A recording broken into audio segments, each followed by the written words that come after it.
Hello.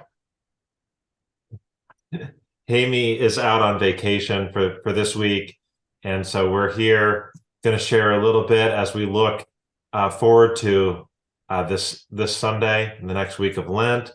But just wanted to touch back on this past Sunday and just I shared a word of gratitude and thanks to the bakers and the bidders yesterday Right. for the auction, the event. But I just want to thank everyone for their support of the youth in so many different ways.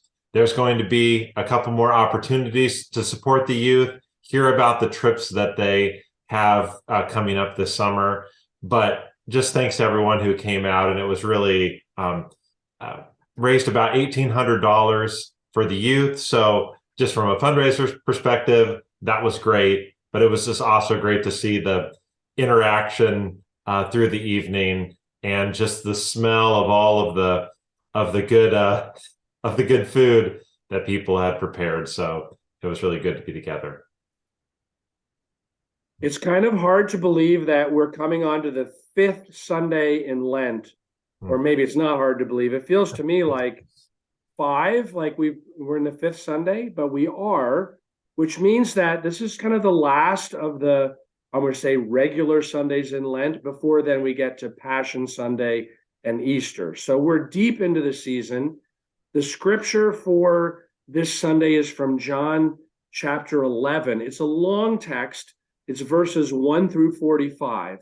And so on Sunday morning, when we look at the story, which is the story of Lazarus, the whole story of Lazarus, where he falls ill and Jesus is not there, and people send for him, and he gets there, and we say, well, Lazarus has already died, and you remember Jesus weeps, and his friendship kind of comes up into the space. He's with Mary and and Martha, and then at the end, Lazarus is resurrected. And I'm in a moment, I'm going to read just that last section, but I wanted to circle back around and say that during worship, because it's so long, we're going to divide it up into actually four sections. And if you look in the Bible, especially if you have the NRSV, it's kind of divided into those four sections with, headings in each one. Not that the Bible was originally written that way, of course not, but the way that it's divided in our translation, four sections. And in between each section, we're going to sing a verse of a hymn from the Green supplement called In the Morning When I Rise. In the morning when I rise, in the morning when I rise, in the morning when I rise, give me Jesus. And then it's the second verse is, dark midnight was my cry. The third voice is, just about the break of day. And the fourth verse is, oh, when I come to die. And it's a nice Lenten kind of hymn. And with the rhythm of scripture and singing, I think we'll kind of move along through what would be an otherwise really long text. So that's what we're going to be working on in worship to kind of give shape to it. Now, let me just read the last section, and then I have a few questions. Seth and I may touch a little bit on our answers, but mostly just for reflection, for meditation as you're thinking towards Sunday. John chapter 11, verses 38 to 45. Then Jesus, again greatly disturbed, came to the tomb. It was a cave, and a stone was lying against it. Jesus said, take away the stone. Martha, the sister of the dead man, said to him, Lord, already there is a stench because he has been dead for 4 days. Jesus said to her, did I not tell you that if you believed, you would see the glory of God? So they took away the stone, and Jesus looked upward and said, Father, I thank you for having heard me.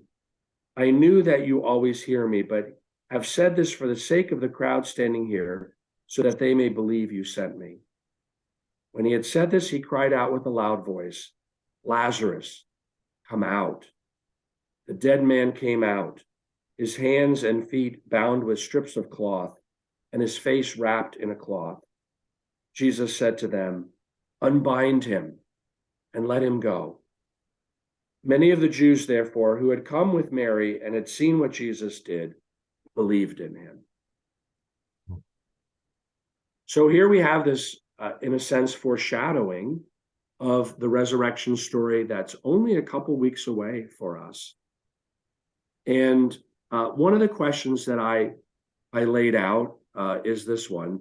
Why is this resurrection story an important one to tell even before we get to the resurrection story of Easter? So why does it feel important? That's one question. A second is this: unbind him is a literal instruction. So Jesus says, take the cloth off, unbind him. But what might it also mean more symbolically or metaphorically? That phrase, unbind him. And then a third is just a more general thought. Any sharing of resurrection moments that we are seeing right now around us. So, any of those spark anything for you, Seth? Well, as I mentioned earlier in our sort of preparations for this, that I just think they're all really good questions. But I'll just share on this one first, just this unbinding. I was thinking about maybe a kind of unbinding I'm more familiar with than wrapping off the cloths from the dead. Was thinking about band-aids. I was thinking my middle child Rin had gone to Camp Mac, and she had a band-aid on there, and she had just kept it on there, and it wasn't healing, and we needed to remove it and let the light on it, let the air come on and breathe, and for it to heal. And she didn't want that to happen. She had left it on there for days.